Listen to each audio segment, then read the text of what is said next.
राधे राधे प्रणाम। आप सबूत ऐसे वसौरी गुड मॉर्निंग सुप्रभात। आप लोग को स्वागत है हमारे यूट्यूब चैनल मेरी बोली भाषा मेरी पहचान में। आप लोग स्वस्थ और मस्त होंगे, हम भी एकदम स्वस्थ हैं, मस्त हैं और आपके सामने हैं।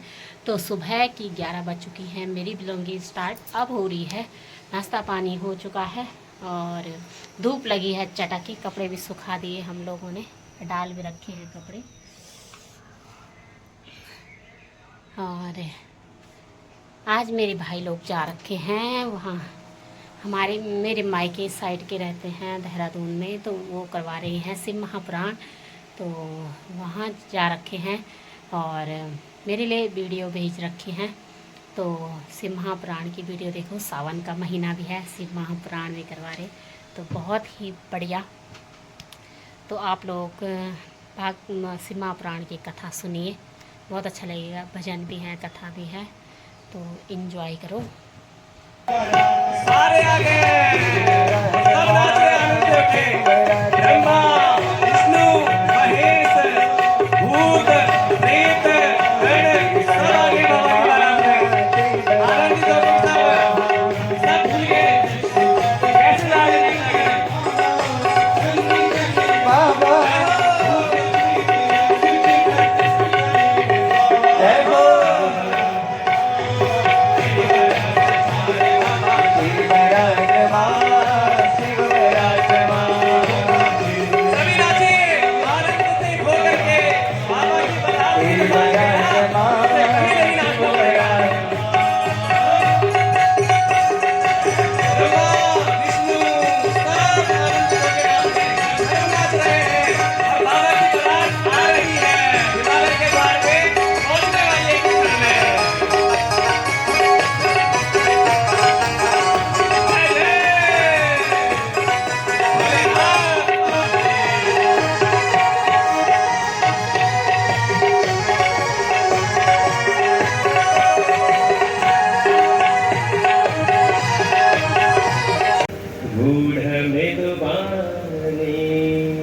बड़ी गूढ़ वाणी में और हंस करके नारद मुनि ने कहा, सुता तुम्हारे सकल गुण खाने। अरे तुम्हारी सुता तो सकल गुणों की खान है, अद्भुत साक्षात भगवती का अवतार है। सुंदर सहज सुशील सयानी, कितनी सुंदर है, सुशील है, सहज है, ऐसे गुणों से। और नाम क्या क्या है? नाम उमा अंबिका भवानी। अरे जो पार्वती के रूप में, आपकी सुता के रूप में आई है ना, ये कोई साधारण नहीं है। इनके नाम उमा अंबिका भवानी, ये तो जगत जननी है। और ऐसे नहीं है वो, सब लक्षण संपन्न कुमारी, सभी लक्षणों से संपन्न है तुम्हारी प्यारी। भोरी संतत पियरी प्यारी, ये क्या है? ये अपने पति को बहुत प्रिय होगी। कोई कोई होता है ना कि संसार में बोलता है कि धन्य हूं मैं, मुझे ऐसी पत्नी मिली। कल एक भक्तजन मिले थे, उनसे वार्ता हुई। वो बोल रहे थे कि गुरुदेव मैं धन्य हूं कि मेरे कोई पुण्य रहे होंगे कि मुझे ऐसी पत्नी मिली। तो वास्तव में स्त्री पर बहुत कुछ निर्भर करता है। अगर स्त्री सुलक्षणी है तो वो घर स्वर्ग के समान हो जाता है, और कुलक्षणी है तो वो घर भी नरक बन जाता है। तो सब कुछ निर्भर करता है घर को बनाने में स्त्री के ऊपर। क्योंकि पुरुष का क्या है, पुरुष तो आजीविका के लिए जा रहा है, बाहर कमा के आ रहा है। तो माता को क्यों कहा गया? पुत्री को एक शब्द आता है संस्कृत में, दुहिता। तो दुहिता उसको इसलिए कहा जाता है, वो दो जगह का देखती है। एक तो जहां उसका जन्म हुआ है वहां का देखती है, दूसरा जहां वो जा रही है वहां का, इसलिए पुत्री को दुहिता कहते हैं। दो जगह का हित करने वाली वो है दुहिता। ऐसी पुत्री अगर सुलक्षणी होगी तो सब कुछ अच्छा होगा, और कुलक्षणी होगी तो जो स्वर्ग अच्छा घर है वो भी नर्क बन जाएगा। तो नारद मुनि ने पहले ही कह दिया, दोनों लक्षण बता दिए मैंने कि सुलक्षणी तो है ही है, और तुम्हारे घर में देखो क्या उत्तम चीजें हैं, और दूसरा जो दुहिता का दूसरे घर जाएगी ना, वहां भी क्या है ये, होई संतत पियरी प्यारी, अपने पति की बहुत प्रिय होगी है। और पुत्री के संस्कार से ही उसकी माता पिता का भी नाम रोशन होगा। जब जिस घर से बालिका विदा होकर के और जब दूसरे घर में जाती है, तो हम क्या बोलते हैं, इसके माता पिता के संस्कार अच्छे हैं, क्योंकि उसके कार्यों पर निर्भर करता है कि उसके माता पिता ने उसको किस तरह की विद्या शिक्षा दी है। और उसी से सदा चलेही करहि वाता, एहि तेजसु पै हरि पितु माता। एहि तेजसु, यश को प्राप्त करते हैं कौन, पिता और माता। और ऐसे नहीं होगा, अभी और सुनो, होई पूज्य सकल जग माही। इतना सुंदर वर्णन कर रहे नारद जी।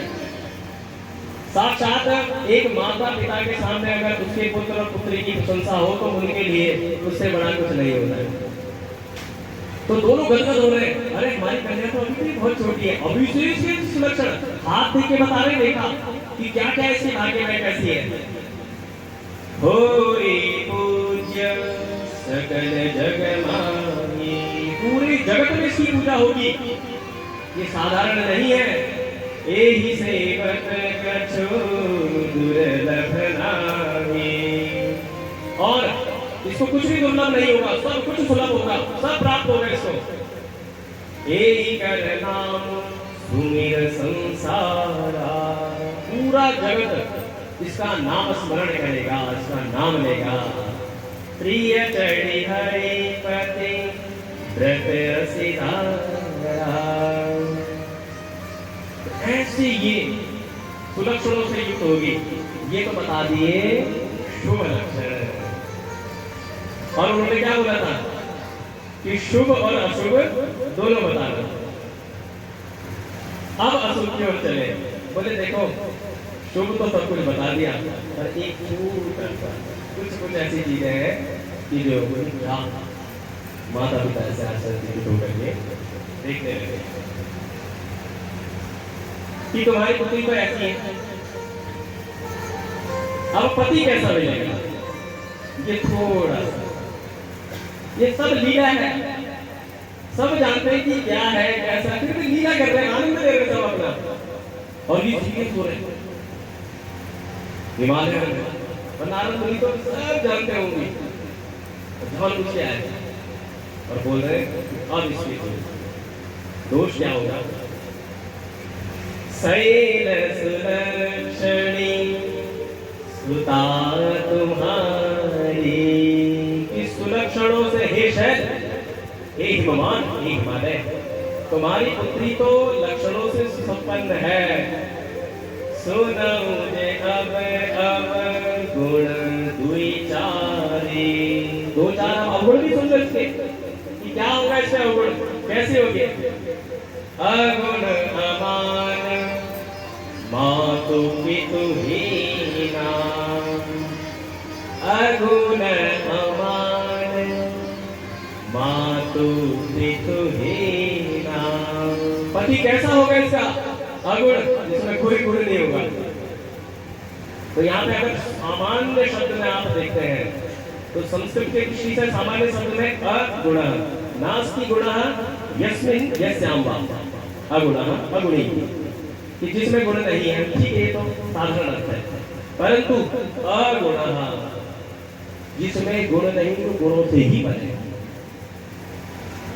एक होता है सुंदर, मतलब सुंदरता को ही पार जिसने कर दिया है, उसके लिए कोई शब्द ही नहीं आता है। तो यहाँ पे बाबा ने दोनों तरह के प्रयोग किए हैं। हिमालय और मैना क्या समझ रहे हैं, अगुण में उसको कोई गुण नहीं होगा, और बल्कि यहाँ गुण का तात्पर्य क्या है, वो गुणों से रहित है। उस परम पिता को कौन जानता है, ये गुण अवगुण ये तो हम मनुष्य में होते हैं, वो तो गुणों से रहित है, त्रिगुणातीत है वो, कालातीत है वो, ऐसे हमारे में। तो क्या बोला? अगुण अमान, और अमान यानी कोई मान नहीं है, उसका कोई यश नहीं है, ऐसी है बस, अपने मन का मालिक है, मनमौजी है।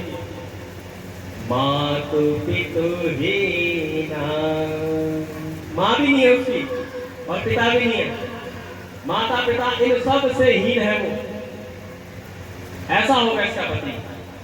उदासीन सब संशय छीना, लापरवाह संशयहीन, कुछ अपनी खबर नहीं, क्या पहना है, क्या खा रहा है, कहाँ बैठा है, कौन से स्थल में बैठा है, कुछ नहीं होगा।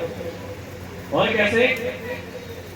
जोगी जटिल अकाम मन, नगन अमंगल वेश, अस स्वामी यही कह मिलए, परिहस्त असिरेक। कि जोगी बाबा हो गए वो, जटिल जटाओं को धारण कर रखा होगा उसने, अकाम